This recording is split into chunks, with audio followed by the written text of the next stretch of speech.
ക്ഷേത്രപ്രവേശന സ്വാതന്ത്ര്യം ഫലപ്രദമായി ഉപയോഗിക്കുന്നതിനായി ചില നിയമങ്ങൾ പ്രാബല്യത്തിൽ വരുത്തിക്കൊണ്ട് ശ്രീ ചിത്തിര തിരുനാൾ വിളംബരം പുറപ്പെടുവിക്കുന്നത് 1936 നവംബർ 24-നാണ്. ക്ഷേത്രപ്രവേശന വിളംബര സ്മാരക കമ്മിറ്റിയുടെ പ്രസിഡന്റ് ചങ്ങനാശ്ശേരി കെ. പരമേശ്വരപിള്ളയാണ്. തിരുവനന്തപുരത്ത് മഹാരാജാ ശ്രീ ചിത്തിര തിരുനാളിൻ്റെ പ്രതിമ സ്ഥാപിക്കാൻ തീരുമാനിച്ച സംഘടനയാണ് ക്ഷേത്രപ്രവേശന വിളംബര സ്മാരക കമ്മിറ്റി.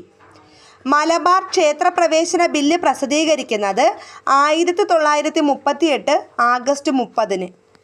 മദ്രാസ് നിയമനിർമ്മാണ സഭയിൽ 1938 ഡിസംബർ 1-ന് മലബാർ ക്ഷേത്രപ്രവേശന ബിൽ അവതരിപ്പിക്കുന്നത് സി. രാജഗോപാലാചാരിയാണ്.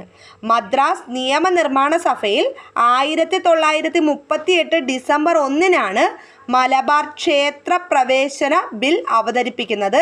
സി. രാജഗോപാലാചാരിയാണ് ഈ ബിൽ അവതരിപ്പിക്കുന്നത്. മലബാർ ക്ഷേത്രപ്രവേശന ബില്ലിന് മദ്രാസ് ഗവർണറുടെ അംഗീകാരം ലഭിക്കുന്നത് 1939 ജനുവരി 18-ന്. മലബാർ ക്ഷേത്രപ്രവേശന ബിൽ വൈസ്രോയി അംഗീകരിക്കുന്നത് 1947 മെയ് 11-ന്. മലബാർ ക്ഷേത്രപ്രവേശന സ്വാഗത കമ്മിറ്റിയുടെ പ്രസിഡന്റ് കിടുവത്ത് കൃഷ്ണൻ നായരാണ്.